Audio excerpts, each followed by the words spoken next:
Hello students, आइए देखते हैं शैवालों के प्रमुख भागों के बारे में। शैवाल के 3 प्रमुख भाग हैं, क्लोरोफाइसी, फियोफाइसी और रोडोफाइसी।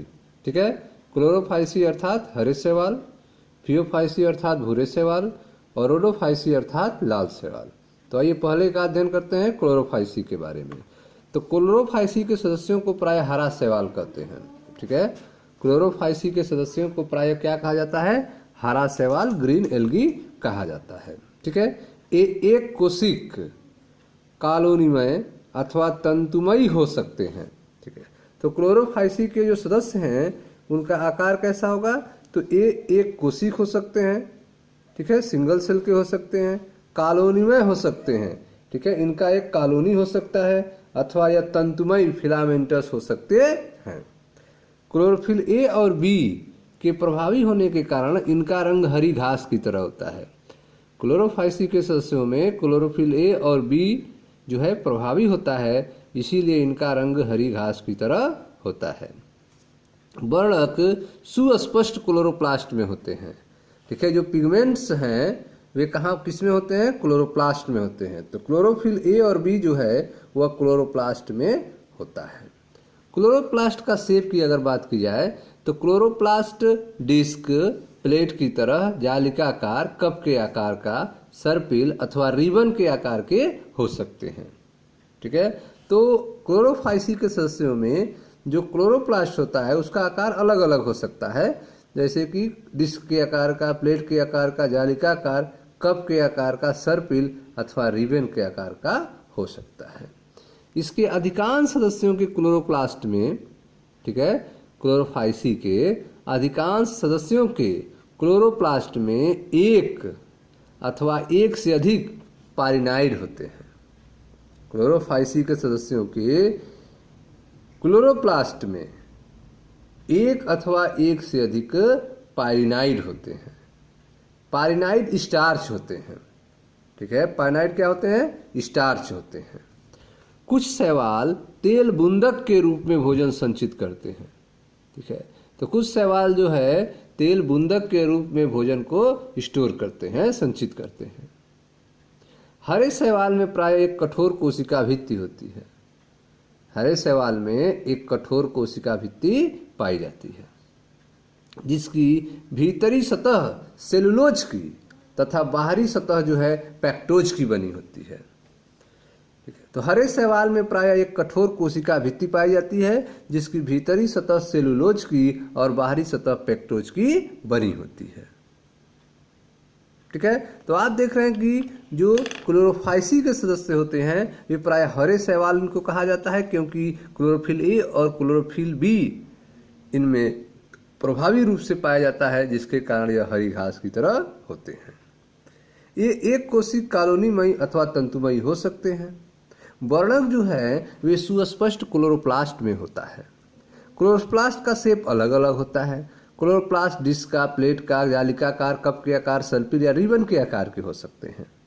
ठीक है, अधिकांश सदस्यों क्लोरोप्लास्ट में एक अथवा एक से अधिक पारिनाइड पाए जाते हैं। पारिनाइड जो हैं स्टार्च होते हैं। कुछ शैवाल में तेल बूंदक के रूप में भोजन संचित होता है। हरे शैवाल में प्राय एक कठोर कोशिका भित्ति होती है, जिसकी भीतरी सतह सेलुलोज की और बाहरी सतह पेक्टोज की बनी होती है। ठीक है, कायिक जनन। कायिक जनन प्रायः तंतु के टूटने से। कायिक जनन कैसे होगा? फिलामेंट के टूटने से। कायिक जनन प्रायः तंतु के टूटने से अथवा विभिन्न प्रकार के बीजाणु के बनने से होता है। शैवालों में जो जनन होता है अर्थात कायिक जनन कैसे होता है? तो कायिक जनन प्रायः तंतु के टूटने से अथवा विभिन्न प्रकार के बीजाणु के बनने से होता है। अलैंगिक जनन फ्लैजिला युक्त जूस्पोर से होता है। ठीक है, क्लोरोफाइसी के सदस्यों में अलैंगिक जनन जो है वह फ्लैजिला युक्त जूस्पोर से होता है। जूस्पोर जूस्पोरेंजिया में बनते हैं। जूस्पोर कहाँ बनते हैं? जूस्पोर जूस्पोरेंजिया में बनते हैं, अर्थात चल बीजाणुधानी में बनते हैं। ठीक है, तो इस तरह से आपने देखा कि अलैंगिक जनन जो है वह फ्लैजिला युक्त जूस्पोर में होता है और जूस्पोर जो है जूस्पोरेंजिया में बनते हैं। लैंगिक जनन में लैंगिक कोशिकाओं के बनने में बहुत भिन्नता दिखाई पड़ती है। लैंगिक जनन में लैंगिक कोशिकाओं के बनने में बहुत अधिक भिन्नता दिखाई पड़ती है। ये समयुग्मकी, असमयुग्मकी अथवा विषमयुग्मकी हो सकते हैं। इसके सामान्य सदस्य क्लेमाइडोमोनास, वालवाक्स, यूलोथ्रिक्स, स्पायरोगैरा तथा कारा है। ठीक है, तो क्लोरोफाइसी के जो सदस्य हैं, ठीक है, सामान्य सदस्य जो हैं वे हैं क्लेमाइडोमोनास, वालवाक्स, यूलोथ्रिक्स, स्पायरोगैरा तथा कारा। ठीक है, इनमें लैंगिक जनन में लैंगिक कोशिकाओं के बनने में बहुत भिन्नता पड़ती है। ये समयुग्मकी, असमयुग्मकी अथवा विषमयुग्मकी हो सकते हैं। ठीक है, तो यह था क्लोरोफाइसी के बारे में। अब आइए देखें अगले भाग फियोफाइसी के बारे में। ठीक है, तो फियोफाइसी को ध्यान से समझें। फियोफाइसी अर्थात भूरा शैवाल। फियोफाइसी अथवा भूरा शैवाल मुख्यतः समुद्री आवास में पाए जाते हैं। ठीक है, तो जो फियोफाइसी अर्थात भूरे शैवाल हैं वे मुख्यतः कहाँ पाए जाते हैं? समुद्री आवास में पाए जाते हैं। उनके माप तथा आकार में बहुत भिन्नता होती है। फियोफाइसी के सदस्यों के माप और आकार में बहुत भिन्नता होती है। ये सरल शाखित तंतुमयी से लेकर सघन शाखित जैसे केल्प तक हो सकते हैं। ठीक है, तो फियोफाइसी अर्थात भूरे शैवाल के जो सदस्य हैं उनका आकार जो है सरल शाखित तंतुमयी अर्थात एक्टोकार्पस तंतुमयी होता है से लेकर सघन शाखित जैसे कि केल्प तक हो सकते हैं। केल्प की ऊंचाई 100 मीटर तक हो सकती है। केल्प की ऊंचाई जो है वो 100 मीटर तक हो सकती है। इनमें क्लोरोफिल ए, सी, कैरोटीनाइड तथा जेंथोफिल होता है। फियोफाइसी अर्थात भूरे शैवाल में क्लोरोफिल ए, सी, कैरोटीनाइड तथा जेंथोफिल होता है। ठीक है, इनका रंग जैतूनी हरे से लेकर भूरे के विभिन्न शेड तक हो सकता है। फियोफाइसी के सदस्यों का कलर जो है, रंग जो है वह जैतूनी हरे से लेकर भूरे के विभिन्न शेड तक हो सकता है। ये शेड जेंथोफिल वर्णक फ्यूकोजेंथिन की मात्रा पर निर्भर करता है। ठीक है, तो कौन सा शेड होगा, कौन सा कलर होगा, यह निर्भर करता है जेंथोफिल वर्णक और फ्यूकोजेंथिन की मात्रा पर। इनमें जटिल कार्बोहाइड्रेट के रूप में भोजन संचित होता है। इनमें जटिल कार्बोहाइड्रेट के रूप में भोजन संचित होता है। यह भोजन लेमेरिन, ठीक है, लेमिनेरिन अथवा मैनिटोल के रूप में हो सकता है। ठीक है, तो आप देख रहे हैं कि फियोफाइसी के सदस्यों में जो भोजन संचित होता है वह जटिल कार्बोहाइड्रेट के रूप में होता है और यह भोजन जो है लेमिनेरिन अथवा मैनिटोल के रूप में हो सकता है। कायिक कोशिका में सेलुलोज से बनी कोशिका भित्ति होती है। कायिक कोशिका में सेलुलोज से बनी कोशिका भित्ति होती है जिसके बाहर की ओर एल्जिन का जिलेटिनी स्तर होता है। ठीक है, कायिक कोशिका में सेलुलोज की बनी कोशिका भित्ति होती है। कायिक कोशिका में सेलुलोज की बनी कोशिका भित्ति होती है जिसके बाहर की ओर एल्जिन का जिलेटिनी स्तर होता है। जिसके बाहर की ओर एल्जिन का जिलेटिनी स्तर होता है। प्रोटोप्लास्ट में लवक के अतिरिक्त केंद्रक में रसधानी तथा केंद्रक होते हैं। ठीक है, प्रोटोप्लास्ट में लवक के अलावा केंद्रक में रसधानी तथा केंद्रक होते हैं। पौधा प्रायः संलग्न द्वारा पौधा प्रायः संलग्नक के द्वारा सबस्ट्रेटम अर्थात अधः स्तर से जुड़ा रहता है। ठीक है, पौधा जो है वह प्रायः संलग्नक द्वारा सबस्ट्रेटम से जुड़ा रहता है, अधः स्तर से जुड़ा रहता है, और इसमें एक वृंत तथा पत्ती की तरह का प्रकाश संश्लेषी अंग होता है। ठीक है, इसमें एक वृंत तथा पत्ती की तरह का प्रकाश संश्लेषी अंग होता है। जनन की अगर बात की जाए तो इनमें कायिक जनन विखंडन विधि द्वारा होता है। भूरे शैवालों में कायिक जनन विखंडन विधि द्वारा होता है। अलैंगिक जनन नाशपाती के आकार वाले 2 फ्लैजिला युक्त जूस्पोर द्वारा होता है। ठीक है, कायिक जनन जो है विखंडन द्वारा होता है, अलैंगिक जनन जो है नाशपाती के आकार वाले 2 फ्लैजिला युक्त जूस्पोर द्वारा होता है। इसके फ्लैजिला असमान होते हैं तथा वे पारसी रूप से जुड़े होते हैं। ठीक है, भूरे शैवाल के जो फ्लैजिला होते हैं वे क्या होते हैं, असमान होते हैं और वे पारसी रूप से जुड़े रहते हैं। इनमें लैंगिक जनन समयुग्मकी, असमयुग्मकी अथवा विषमयुग्मकी हो सकता है।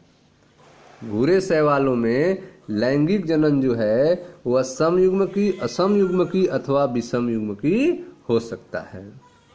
युग्मकों का संगम जल में अथवा अंडधानी में हो सकता है। ठीक है, जो गैमेट बनते हैं उनका आपस में मिलना, युग्मकों का संगम जल में अथवा अंडधानी, अंडधानी किसमें, विषम युग्मकी स्पीशीज में हो सकता है।